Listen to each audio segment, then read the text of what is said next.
the interview is a bit of a lost art these days. Behind every great company is a handful of bold bets, and more often than that, they are bets on people. Not everything is meant to scale. A lot of founders think recruiting is just this thing. It's just this aggravating thing that needs to be done versus the most important thing I will do. Once you're over a certain age, you're essentially persona non grata, regardless of how much experience you have or how much you can contribute. I don't care what our idiot president says. It still matters. It's important. It's going to be even more important the more diverse this country becomes. What do you think was the hardest part of learning to become a good recruiter?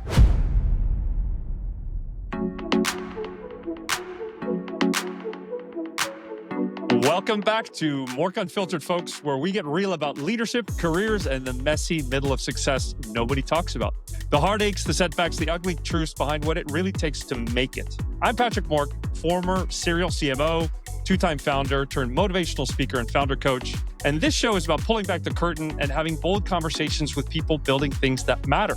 Today's guest is Amy Vernetti, and this is one about something that every founder talks about, but most sadly get it wrong, which is hiring and recruiting.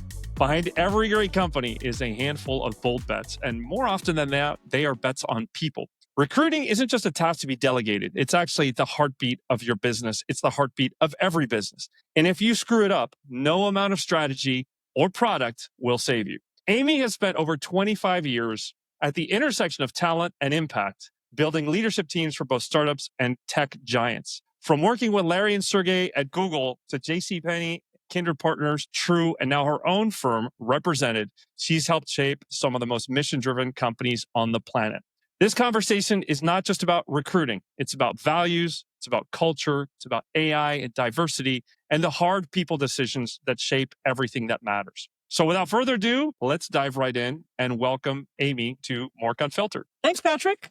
Great intro. Thank you. Welcome to the show. This is such a cool topic and one of my favorites because so many of the founders that I work with struggle with this subject that I could ask you like 3 hours worth of questions, but I know we only have an hour. So to dive right in, you've worked at Google, you've worked with some big names, you've worked with some of the top tech startups, you've been doing this for quite a while. And I'm wondering, at the root of this 25 years doing this stuff, what pulled you into this career?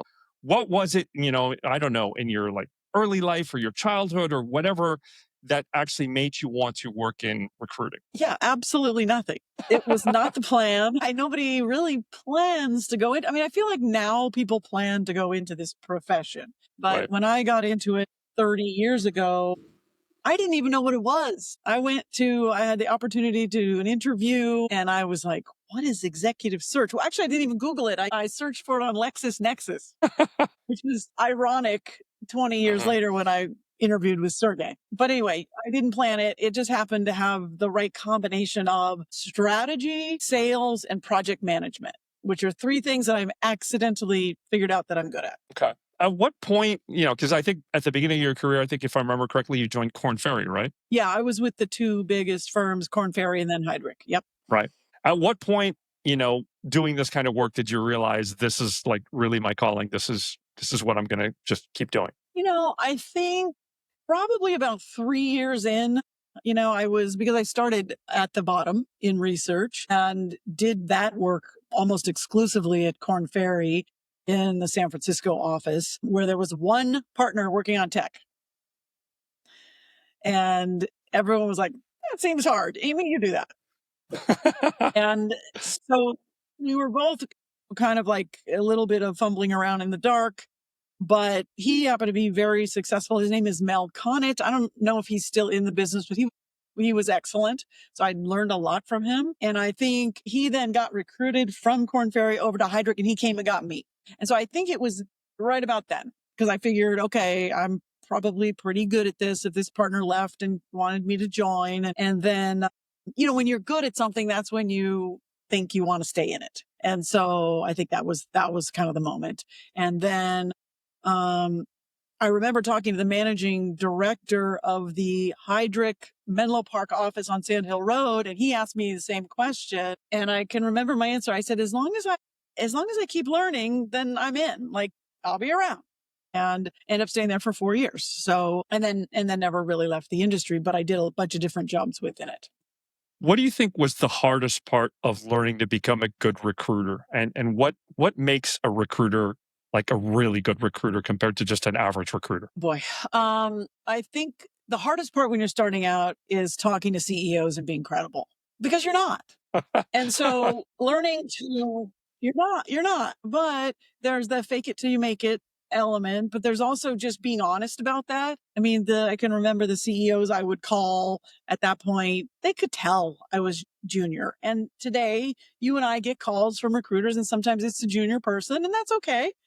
That's how this business scales. It's not a bad thing, but just learning to get comfortable and confident and acknowledging that you don't know as much as the person you're talking to, but just being open and honest.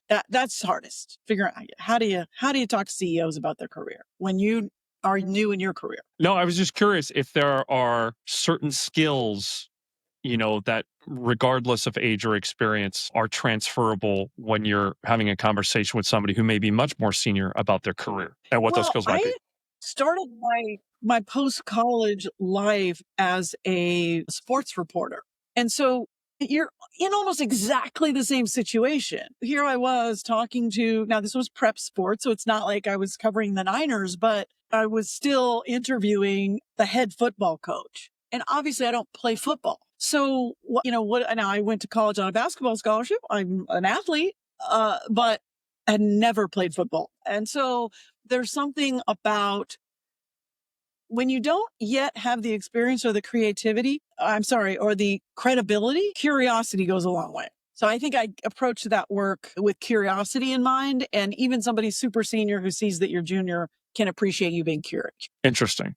Interesting. And from a recruiter perspective and from a talent perspective, tell me a little bit more about curiosity. How important is curiosity as a character trait when you're recruiting candidates, and why does it matter? Oh, it's like central to everything we do, because I learned or figured out early on, nobody really told me this, that I had a front row seat to everything that was going on in the technology industry. If I got curious and asked questions, not only about the person I was talking to, but about the industry, because you use that information in the very next conversation you have. Right. So you're Exactly. constantly getting at bats, and you're just privileged to learn all of these um, stories from insiders about what happened in tech or what's happening in tech. So curiosity is, I mean, it's central to everything we do.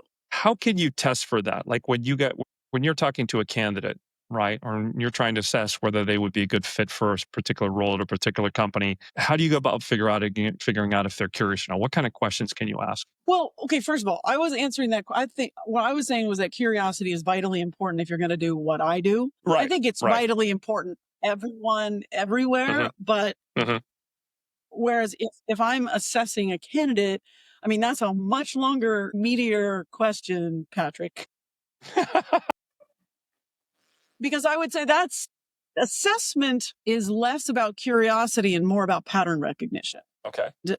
Pattern recognition is, just again, I interview 200 executives a year and have every year for the past 30 years. I mean, I'm like an LLM model that's being trained.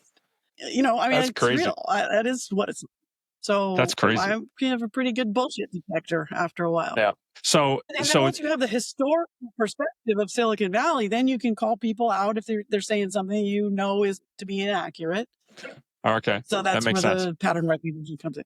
Yeah. Gotcha. Got you. So that's kind of an essential ingredient for a recruiter is pattern recognition, right? Which ultimately it sounds like that only comes from just years and years of experience. I mean, I'm being like super search nerdy here, Patrick, but I would say curiosity is the essential trait. And then what you build is pattern recognition. So with the Exactly. curiosity, you build pattern recognition. Got And it. one without the other is not particularly useful. Got it.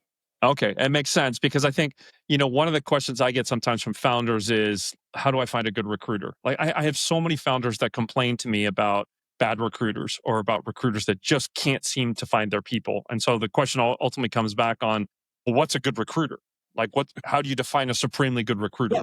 What are the requisites for that, right? Yeah. Well, yes. And the problem is that the interview is a bit of a lost art these days. So it takes me 90 minutes to interview somebody. And at the end, they're like exhausted. And I hear all the time, oh my God, I've never talked about myself for that long. But the approach is give people rope and they'll hang themselves. Like let them reveal themselves to you. But the problem is these days recruiters want to be fast rather than good, and they very rarely have a point of view on the talent. They're going to give you a resume. They're going to, if it has the right schools, the right companies, blah blah blah on it, then that's a qualified candidate. But if you're actually good at this work, that candidate who looks great on paper might not be good at all. Yep. So I would say if you're coaching founders, ask them to ask the recruiter how they assess talent. Will do. Because if they can go into detail, then it will engender confidence, right? And it's a lost art. So I think it's actually relatively easy to tell somebody who actually knows how to do the work from somebody who knows how to get resumes in front of you. Yeah. Yeah. When I interview somebody, I don't look at the resume until after the interview. Really? No way. It's Why is crutch. That? I'm less curious. Oh my gosh, that's super interesting. Yep. So people say, should I send you my resume in advance of the meeting? And I say, go ahead and send me your resume. I'm not going to look at it until after the interview. Because for me, it's the challenge of letting my curiosity take over and really locking into the conversation so that the person will reveal themselves to me. That's so interesting. That's totally counterintuitive. I had never thought of that. That's really, really interesting.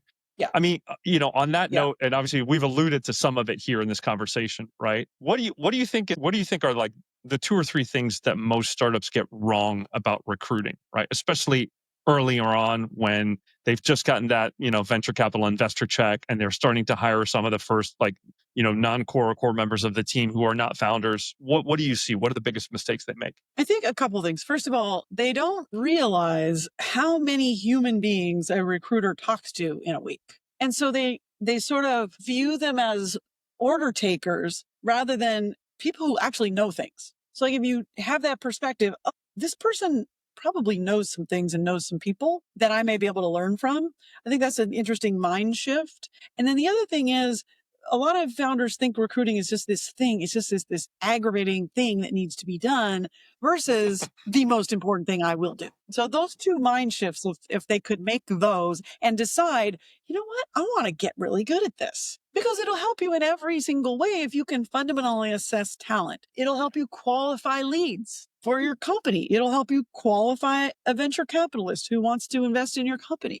This ability to assess talent is multidimensional, can help you in so many ways. So should founders be interviewing their investors the same way they interview potential employees? Why not? I would love that to happen. I would personally. say no. I think they might end up with much better investors in terms of a better fit, right? Well, the real answer to your question is hell no, because they're pretty bad at interviewing candidates. So the answer is no. But should they endeavor to be better at it and then apply those skills to customers, investors, candidates, partners, all the above? Absolutely. But it's interesting because one of the things that you talk about is the importance of pattern recognition. And pattern recognition comes after, like you said, years and years of experience interviewing hundreds and hundreds of people. But it seems that, to really develop pattern recognition and to really get to know candidates, that the most important thing probably you can do as a recruiter is just ask really good open-ended questions, right? Or let me ask you, how important is asking the right questions and asking good questions? Yeah. First of all, I'm not sure I agree with your premise. That's like saying if I'm not going to play in the NBA, I shouldn't try to play basketball.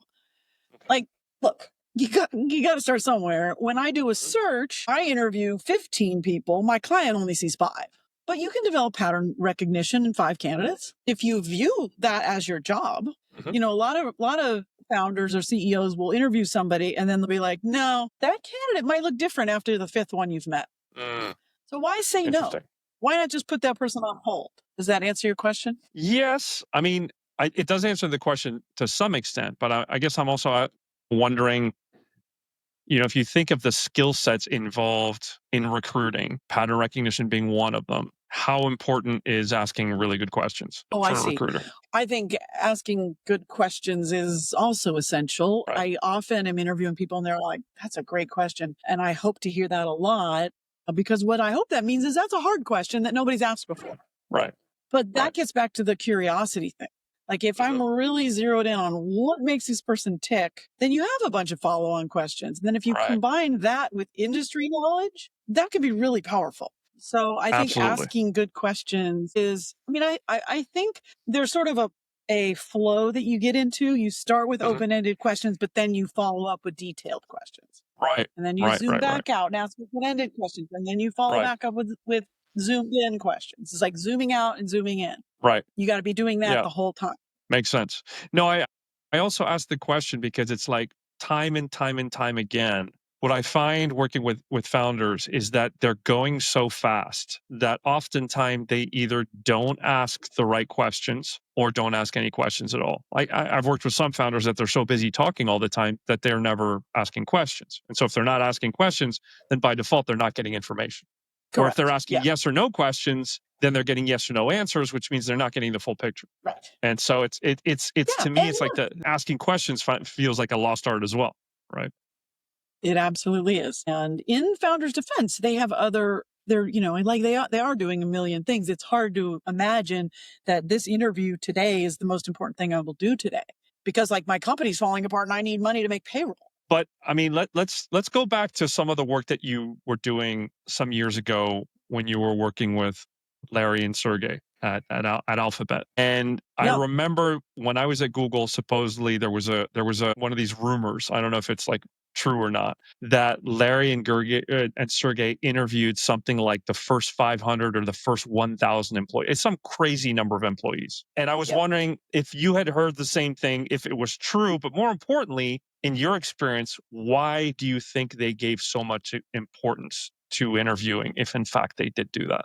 I can only talk about my experience working directly with them, and I'll tell you that I was very pleasantly surprised by how seriously they took recruiting and how they tried to conduct a proper interview. They took time. I mean, honestly, I use this to this day. I had an app-based feedback system for them to use, and Sergey and Larry would put feedback in the app right after an interview, so I could read their feedback. I would often take my phone, go find Sergey and say, this is what Larry said. What do you think? And Sergey would be like, that's a good point. I think he's right. Or I think he missed this. I mean, they just take it seriously. And they're way better at it than I expected. Way better. So it was very gratifying to see that they cared, that they took time to be good at it. And so I use it with my founders, my CEOs all the time. I'm like, you can't really give me an excuse to not put feedback in because Sergey and Larry did it. And that was actually also super useful for the rest of the executives within Alphabet if Larry and Sergey were demonstrating a good example. So I don't know if they interviewed the first 1,000 employees. It wouldn't surprise me that they did. What I'm aware of, the lore that I'm aware of, is the interview packet. So my understanding, they approved every single hire for several years.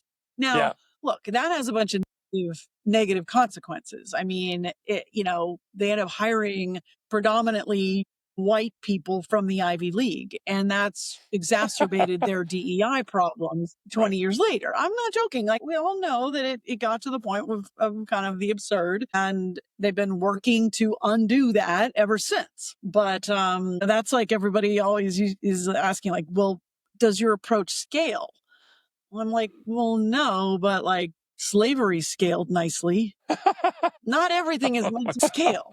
That's the best soundbite ever. Oh my God, I'm gonna be Sadly, laughing not for a while. Um, yeah. but Plenty of but things to scale that shouldn't scale. plenty things scale that shouldn't scale. I agree. Unfortunately, a lot of bad things do scale. I think, if you take Right. a look at policy and government these days, sadly, a lot of things that are being done horribly wrong are scaling. Correct. But coming back a little bit to the importance of hiring and stuff. I mean, when you worked with Larry and Sergey, why do you think that they put so much emphasis on hiring? I mean, obviously these guys were product background, right? They were about as technical and product driven as it gets, having built Google in the early days. What was your feeling about why they put so much importance on hiring and recruiting? I mean, two things. From a practical matter, if you hire the right person, then you don't have to constantly be micromanaging the situation. Sure. Right? Like they hired Sundar and he just scaled, and they were able to back off, right? So they saw firsthand the value of hiring the right person. So I think that's the first thing. And then, look, they have curiosity too. They're curious humans. Like when I was doing these CEO searches with them, I felt like they were legitimately interested in what these people had to say. Comes back to curiosity again. Yeah. You talked briefly about diversity, and I want to dig in a little bit there. When people ask me what the best team I ever managed was, I would probably say it was my team at Google or my team at Glue. And the interesting thing about both those teams is that by far and away, they were the two most diverse group of misfits that I've ever managed. I mean, the Glue team in Europe, Glue Mobile back in the day before they were acquired by EA, I had I had a marketing manager, and it's a crazy Italian marketing manager who was a singer and played guitar. And then I had this total bookworm, gay female marketing manager in Germany who came from the book industry. And then, I had a woman who came from Paramount, was from Madrid. It's like I had a really crazy mixed up team. And it was funny because, we were competing with Electronic Arts at the time and another French company called Gameloft. And they had so much more resource in terms of money, in terms of people. And yet their market share compared to us at the time was slightly higher, but negligible. And I remember hearing that their management was incredibly frustrated at the fact that we were able to compete with them with far fewer resources. And I always attributed that to the diversity of the team. But I wanted to hear from your perspective, people talk about diversity all the time, but I get a feeling that they get trapped into this loop of thinking that diversity is, we need to have more women on the team, or we need to have more, African Americans on the team, or more Asians on the team. Leaving aside race and gender, which are the obvious ones, can you talk a little bit about what you get when you got diverse teams? And also, I think it'd be interesting for our audience and the founders in the audience to understand, what do you mean when you talk about diversity? Yeah, that's a great question. And by the way, I would say that your team was probably a bunch of insecure overachievers, and that's why you outperformed. Well, so was their boss. That's what you want. That's a type. And exactly. Team of insecure overachievers can punch above their weight.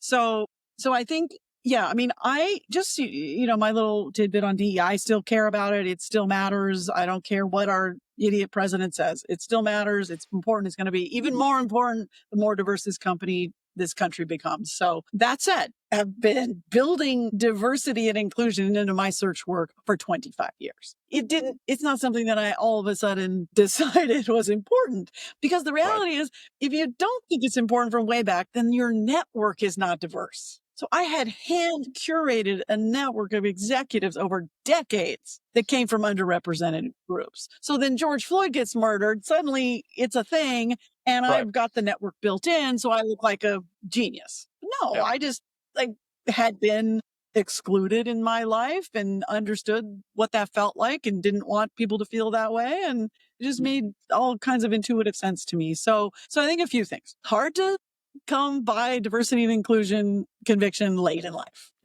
Very true. It's going to be inauthentic. Okay. You're either a true believer and you're curating everything you do around it, or you're late to the party.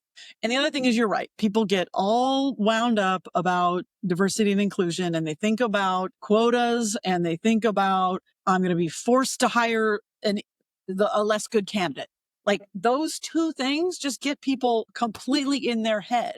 So what have you decided? You're never going to hire the less good candidate. Let's just take that off the table. Because I, as an executive recruiter, I'm just going to say it, my ego is way too big to allow us to hire the less good candidate. Okay. Because that person is a direct reflection of me. Okay. So hiring a less good candidate is not, we're going to take that off the table. What if you didn't have that excuse as a hiring manager?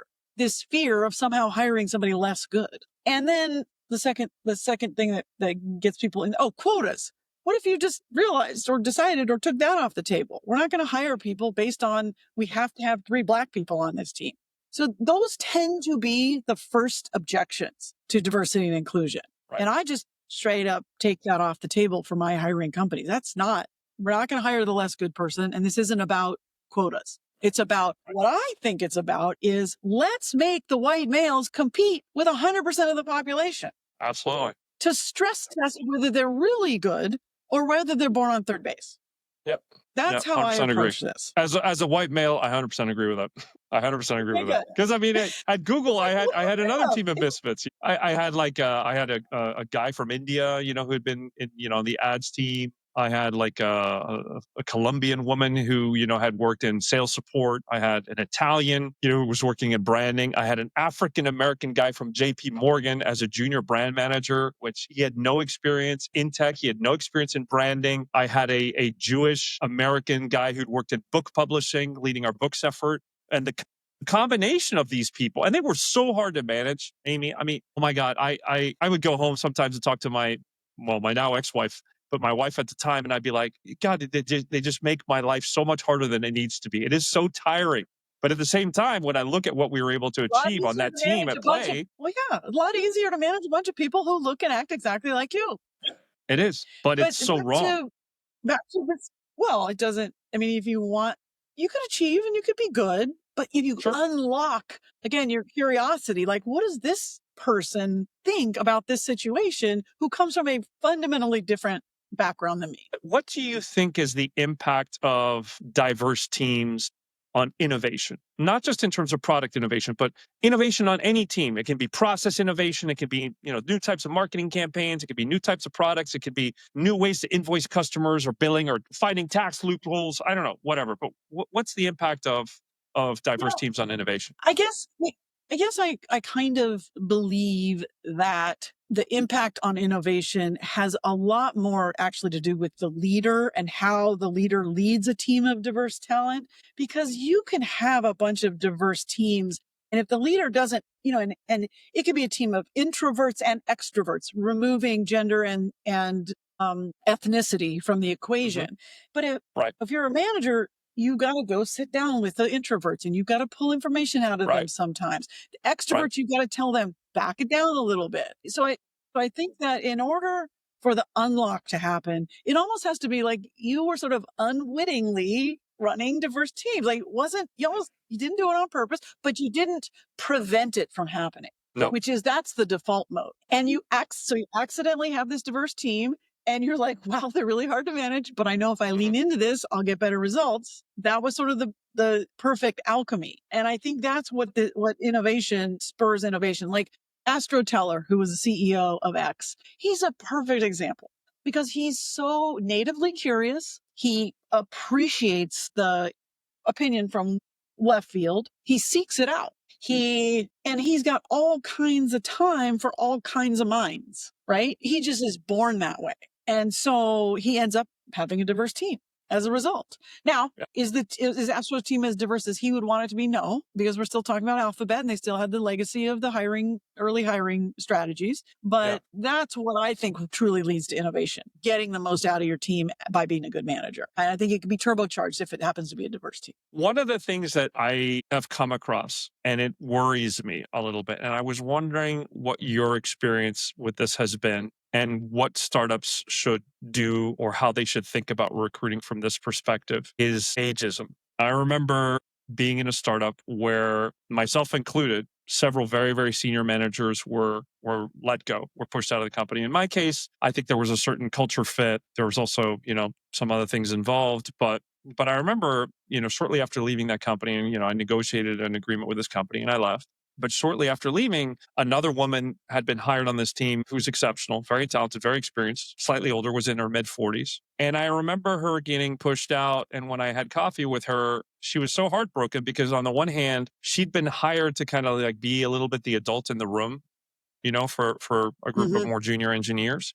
And as a result, mm-hmm, to bring a series of best practices in terms of, running agile sprints and Scrum and, setting goals, et cetera. And that, that requires people to be a little bit more buttoned up than they usually are, especially in the early stages of a company, right? I get, I get a feeling sometimes, and it's been echoed by other people I've met, that, particularly Silicon Valley, once you're over a certain age, you're essentially persona non grata, regardless of how much experience you have or how much you can contribute or whether you're or the right cultural fit. And I'm wondering if A, is that just my perception? I'm curious about your perception. And B, if it's true, what's the impact on this generation of companies that perhaps is not taking enough advantage of more senior and experienced folks that could really help them? You know, I really, what I witnessed, let's use Alphabet as an example. We can talk about JCPenney as well. We can talk about the Hearst Corporation. I'm just focusing on some of my larger clients. Sure. There are a group of older, super experienced, I'll call them sages, at the top of all of those companies that aren't in the limelight. They don't get a bunch of attention externally, but they are so valued by those companies because of the wisdom. And so I think that people lose sight of that. Like they don't, Yeah. they like, Tim Cook is 64. He's a fucking amazing leader. Whereas for those of us applying for jobs where a 30-year-old founder runs the company, that just makes us feel awkward. And I think then turn makes the founder feel awkward. But you got to remember that Steve Jobs, when he was a kid, hired a bunch of senior people Sure. to surround himself with. Yeah. So I think it's a bit of a red herring. And I think that just because the more senior people are not as visible as the hot, young, and up and comers, people think they aren't there, but they're there. Yeah. And they are amazing. And I think it's another form of diversity. I think you've got to have, the one great thing about Alphabet is it didn't matter. Like you walked in a room and if somebody looked like they were 30 or looked like they were 60, you treat them the same. Exactly. That was my experience as well. I don't know how they did that. I don't know how that was created, but it was really impressive. And I think that's the right way to do it. So it's the same age diversity is just as important as ethnic diversity or gender diversity or any of the others. What do you think startups or scale ups for that matter might be missing if they are not hiring diversity along the angle of age? What are they losing by potentially not seriously considering the resume of an engineer who's like 40 or 50 years old, for example? What are they missing? I mean, just historical perspective. I mean, we tried these things in the 70s and they didn't work then, but maybe they'll work now. Or, and look, again, I'm not suggesting anybody go out and hire a team that's full of sage veterans. I think that's wrong too. I think the Same. point is, can you get, to your point about as a manager running a team with a 60-year-old and a 30-year-old and their peers, how does that work? Well, maybe it's the perfect alchemy for great decision making. Like, I don't know, but I think ruling anybody out is you do that at your peril. Yeah. Yeah, I would agree with that. I think it's ironic because so many of these companies will not hire a candidate because they'll look at the age and they'll be like, oh, no, my God, no, way too old. Right. And I admit I've been one of those managers. I've made that mistake. And yet the funny thing is, the irony for me is I'll get a call from a board member and they'll be like, yeah, I need you to come in and coach this founder. He doesn't know what he's doing. And he needs somebody with some white hair to come in and help him. And obviously I'm not in a management role, so it is different, right? I don't have a P&L responsibility or KPIs to hit. And I can be objective with that founder and tell him things or ask him very uncomfortable things that potentially, a senior person who works for him might not be able to do. Fair enough. But I think we're missing out. I come across amazing people all the time. I have friends who are mentors for Techstars and Endeavor and Founders Institute and YC. And, some of these guys and women are more than able to take another management role again. The question, of course, is there whether they want to. Do they want to jump back into that kind of insanity at this stage in their career? Some do, many don't. But I think many startups are doing them a disservices by ruling out a lot of people like that who could really help them, not just because of the experience, as you said, but because when I get called in to help somebody, 90% of the time, Amy, 90% of the time, I shit you not, it is a people issue. It is like, I can't handle this conflict. I don't know how to give feedback. I'm struggling to restructure the team, or this person's going to leave because I was mean to this person, or I'm not giving this other person any time, so they feel It's never like, it's rarely help me with a marketing issue, help me with a product feature, help me with go-to-market strategy. Right. 9 times out of 10, it's a people issue, and the older people, unfortunately, have more experience there. So they can act as coaches internally so that external coaches don't have to come in and save the sinking ship, which so often happens. Well, here's the way, or a way to demystify that whole, like, is this person too old to fit in at Right. my company? There are reasons that people later in their career might not be an ideal fit. Like, there are For people sure. who I interview who've been around for several decades, and say it's a marketing role, say it's a CMO search, and this person has like 10 more years of experience than the rest of the candidate pool. And they have kind of meandered in their career and never reached the top job. I call that a journeyman. And that's a valid and legitimate reason to not have this person be a CMO for the first time in their career. It has nothing to do with the years. It has to do Right. with the trajectory The of the path. career. Exactly. That's right. So focus on things that actually matter rather than age, which is a number. Because if you think about it this way, you have children, you have a wife. There are some unbelievable female executives who, until you guys start having babies, we got to have the babies, and that's going to result in an extra 5 years or so. So, like, Yeah. what are we supposed to do there? Like, Yeah, that's very true. so the woman is slightly older. She Yeah. probably spent some time having some babies, which is important for our entire country. So maybe cut her some slack and realize, Yeah. she's 5 years late, but she's amazing. Yeah. So, Exactly. like, see what I'm Yeah, saying? Like, I've seen that. try Yeah. to understand the why of this person arriving in front of you for this interview and having extra years of experience, rather than the default mode, which is that person's too old, because they make you feel uncomfortable. Not because there's anything wrong with them, but they make you feel uncomfortable. Very good point. Very good point. I love that. I love that. I think you hit the nail on the head. I think people don't think about it from that perspective. They don't think about the fact that I feel uncomfortable because this person is 10 years older than me or is old enough to be my dad. That's on you. That's not on the candidate. That's not a bad thing. That's the way you feel, right? But that's interesting. Cool. No, this is super. This is fascinating. I could geek out and talk about this for hours. Switching gears. I love this topic because I deal with this so often. Oh my god! Right now, I have a founder that I'm working with. I'm seriously considering introducing you to him. By the way, he'll have to see if he can afford you, but he really needs the help. Uh, we'll have a call about him. You can see why recruiters are expensive. I mean, it's difficult stuff. It is the best money you will ever spend if you get the right recruiter and you get the right talent. I will put my hand on the fire in that every time. But switching gears for a second, I wanted to go back to something that you and I talked about in our call last week. And again, in the spirit of this podcast, you share whatever you feel comfortable sharing with or not sharing. That's all cool. I want to talk about culture for a second, because culture is this thing that so many founders start to pay attention to past the Series B. They raise a bunch of money, they're starting to scale, and then they start to think about culture. And that's when a lot of the problems happen. And I get this all the time as well, where they go in there and hire this absolute rock star in sales, which like 3 months later, everybody absolutely hates. And then they have to let that person go. I know that, post Google, you had your own issues with a couple of companies that you went into where clearly it didn't end up being a good culture fit. And I was wondering, can you share with us about your journey?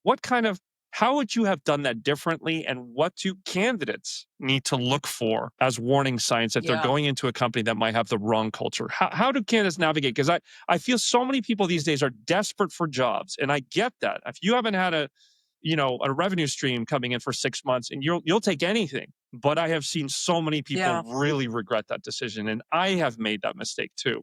So what did you miss, and what would you do differently? Yeah, I don't know. This might be even something that I don't know how to answer. It's so I might have to ask you to come back. I know. Yeah, because the culture is an evolving thing. It changes. So you can't anchor on what it's like today. What I like to say to some of the leaders I recruit is, you're going to impact that culture. It's not set in stone. It's not steady state. Cultures evolve and executives have an impact on the culture. And so, but I will tell you that there are companies that I have joined where I just fit like a glove. Everything was perfect, never an issue. And there are some companies where it was like, this is a disaster. And I don't want to go into what it is, because without being unkind, but I've now learned there are certain environments where I just am not. And so I think you have to learn that for yourself. Like, where do you, because I don't know that you can expect a hiring company to weigh in on that for you. Like, they can make their judgment about whether you're a cultural fit, but I think we each have to understand, where do I thrive? What kind of environment in which do I? And honestly, when I went to Alphabet, I was like, this may not go well at all, because I just had this image of Alphabet. And I got in there and I was like, wow, this is such a cool place. And I fit in really well here. You're just surrounded by competence. And I'm not saying it's perfect. It has its problems, for me, that job in that company at that time was ideal. But I've had plenty of examples where it was a complete disaster. So I don't know. I don't know how to answer that question. But I think it comes from the person themselves determining what culture is will enable you to thrive. And I do think you can help create a culture within your team or your function within a larger company. I don't know. It's hard. It's hard. I mean, one of the things that I've started doing with founders early on, and sometimes they hate it because they're like, I didn't really hire you to help me with this. And why are we doing this? And I'm like, trust me, you need to figure this out. One of the things I started doing with founders is I started creating this thing called a baseball card. I think you and I may have talked about it in the last call. Yeah, I like this idea. And as part of the baseball card is basically kind of like a high level summary of who they are as a founder, as a leader, as a person. Right. And the idea is, once you've built one of these things, two things happen. First, you become so much more self-aware about who you are as a person. But second, what I encourage founders to do is share your baseball card with your co-founder and your direct reports, because it will help them avoid so many mistakes, because they'll know you much better. And so what I'm trying to do, and the kind of experiment that I'm running, is I have, within the baseball card, as part of that process, I have the founders do what I call a values assessment. And actually, you can find this online. It's free. You go to thinktoperform.com/values. It will take you about 15 minutes. And basically, at the end of that process, you will have your 5 core values as a human being. It's a very simple exercise where you start with a digital pile of little cards, each with a value on it. And then you start off by taking a pile of 50, and then you tier it down to like 25, and then 15, and then 5. And sometimes founders come away very surprised by the 5 that they ended up keeping. They'll be like, wow, I didn't realize this was so important to me. And so what I tell people, who are doing career transition, is often the same thing, but reverse. It's do your own values assessment, and through the interview process, try to see if the company's values align with yours. Because if, for example, if one of your core values is family, and you're talking to an investment bank, chances are pretty good that they're not going to really think too highly about that, because you're going to work insane hours and you're going to work weekends. What are your thoughts on that? Look, I think a tool like that is useful. I think that many of the different types of online assessments are useful. To me, it's more about the pattern recognition. It's more data, right?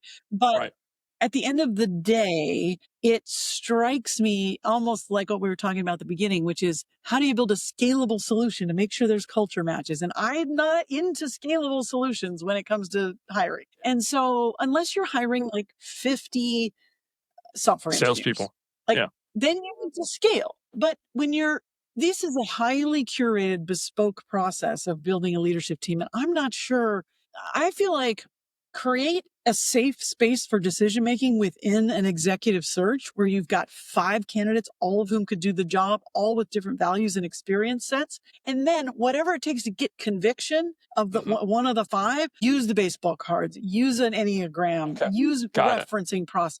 That's more how I would recommend people go about it. Makes sense. Okay. Yeah, that's super helpful. I see the distinction there. When you're doing it at a scale, yes, it could work, but when you're handpicking select people, it's much tougher, and it's kind of like it can help in the decision-making process, but it shouldn't guide it. As we start to wind down, I couldn't possibly have this interview with you without asking you about the elephant in the room, which is artificial intelligence and AI. What are your thoughts about AI and its impact on recruiting? What are you seeing? How can recruiters leverage AI? How much should companies be thinking about artificial intelligence when they're recruiting? What's the role of AI in recruiting? Yeah. I have the advantage of being old here. So, I remember doing recruiting. Come on, middle age. No, this is, Sure. why do I need a recruiter? Just Google it.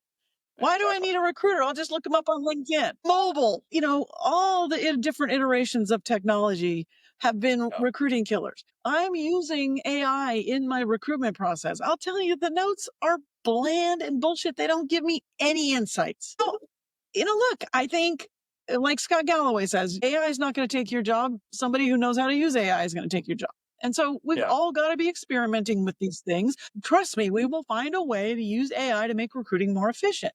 And I am wide open to that happening, and I want to be the first, but it's not there. And so just like every other technology that's happened in the course of my career, I've figured out how to be the best at using it, incorporating it into my process. And that's what I'm going to do with AI. If you could have like one wish there, in terms of AI, what kind of tool would make your life significantly easier? If we could figure out a tool that could assess talent the way I like to assess talent, but unless I design it myself, I just don't see it happening. It is for me a very personal thing.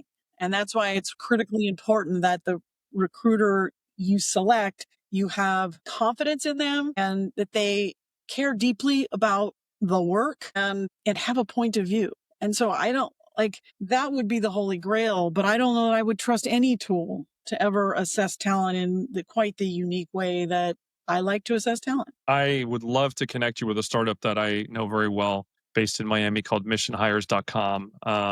Those guys are really interesting and amazing. And what they're trying to do is they're trying to speed up the first couple of steps of the recruitment process by having AI do the pre-screening, like the early interviews.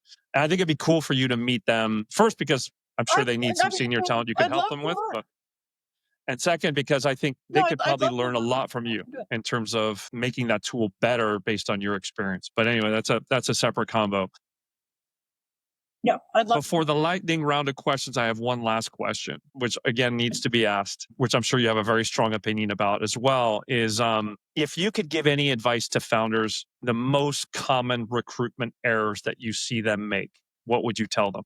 What are 2 or 3 things founders need to stop doing in order to recruit better? They need to, not just founders, but leaders and managers in general, right? What do people need to stop doing to recruit better? Yeah. I think I'm having trouble answering this question because I can be pretty directive with my clients and I individually don't let them do the things that will stand in their way. So what do you usually tell them? What's the most common thing you tell them not to do? Well, I think a few things. Take advantage of what this person who has amassed decades of experience in pattern recognition, matching humans with companies, take full advantage of what they bring. Okay. That's one thing. Don't leave money on the table. Right. You're Let the paying for recruiter this do their job. Right. Yeah. To ask them their opinion. What do you think? Because it's easy for us recruiters to sit back and be like, this idiot doesn't know what they're doing. Well, they're the ones that make the decisions. It's much harder making the final decision than being the recruiter that tees up the decision. So flip it around on the recruiter. Ask them what they think. You're not going to necessarily do exactly what they think because they sit in a different seat than you. Yep. But get your money's worth. Maybe that's the lesson. Get your money's worth because it's expensive. And then the second thing I guess maybe it's just part of the first thing. Like, why would you not listen to this person? Why would you not again, just look at the volume of work. Think of them like an LLM that's highly trained. Why would you ignore that? Let them do their job, take advantage of their experience and ask them questions, get their input, get your money's worth. All good points. All good points. The lightning round of question. I ask these 3 same questions to every guest and they're interesting questions. So I always get very interesting responses. So here we go. Okay. Question number 1. If you could have any superpower, what would it be? Any superpower? I wish I could surf. Really? Okay. Yes. You wish you could surf. All right. Okay. Question number 2. If you could have dinner with anyone in history, alive or dead, who would you choose? Oh my God. Magic Johnson. Magic Johnson. Okay. It's super interesting. Super interesting. I'm a huge Kobe fan. So is my son.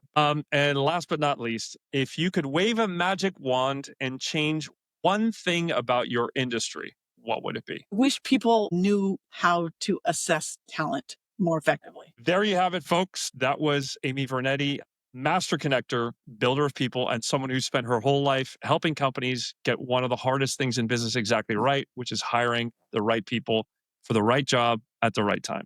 If there's one takeaway I can take away from this conversation, there are many. It's this, and I hope you guys paid attention. Recruiting is not a checkbox, folks. It's a leadership discipline. This is something you must master or surround and listen to the people who have mastered this, okay? If you're not treating it this way, you are already way behind. Amy, where can people learn more about your amazing work and what you do at represented.us? Yep. Our website, represented.us, and you'll see a list of what our clients say about us. You'll see our venture capital clients, our investor clients, our company clients, and all of our placements. And you can read about my background. It's all right there at represented.us. Amazing. I want to thank you so much for your time. I think it's like amazing that there are people like you doing this work. It is so necessary, so needed. I have seen so many people make mistakes on this, and I have seen so many people be blessed and build amazing teams that have done crazy, incredible things with the right talent and building the right culture. So I cannot stress enough how important this skill set is and the great work that you're doing and how you help founders. Folks, if this episode made you pause, made you nod, made you rethink, made you jump up and down out of frustration or joy, please make sure that you like, comment, share. Don't forget to subscribe anywhere you get your podcasts, whether it's on YouTube or it's on Spotify or Apple. And if you're enjoying the show, please leave us a review. These things mean a lot to me. This has been another episode of More Unfiltered. We will see you at the next episode. Peace, and thank you for tuning in.